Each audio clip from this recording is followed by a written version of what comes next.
Why do we study Aristotle at all? I mean, not only, obviously, I'm suggesting we study Aristotle to learn something about business ethics, but why generally is Aristotle so important? For this reason, I think.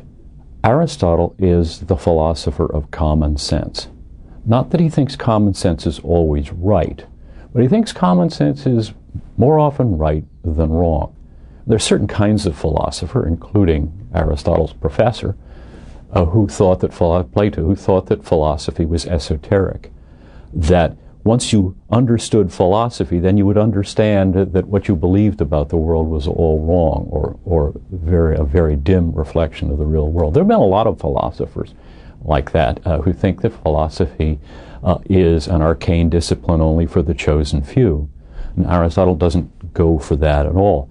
Aristotle thinks that, on the whole, a refined common sense is correct. The world is pretty much as we think it is. And ethics is pretty much as we think it is, too. So when Aristotle talks about what it's like to be a good person, we don't say, my God, I never thought of that. It's just, that's a nice way of putting it. It's a nice way of extending common sense, rounding it off, sharpening it up, and so on. He often, when he's talking about ethics, he says, he begins with common sense or with the opinions of wise people. And there's something sort of sane and approachable about that Aristotle can say, look, ethics is for all of us. Good character is for all of us.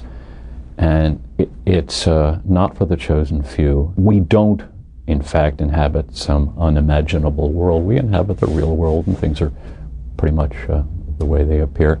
And flourishing, having a good life, is about what we think it is, and it's attainable.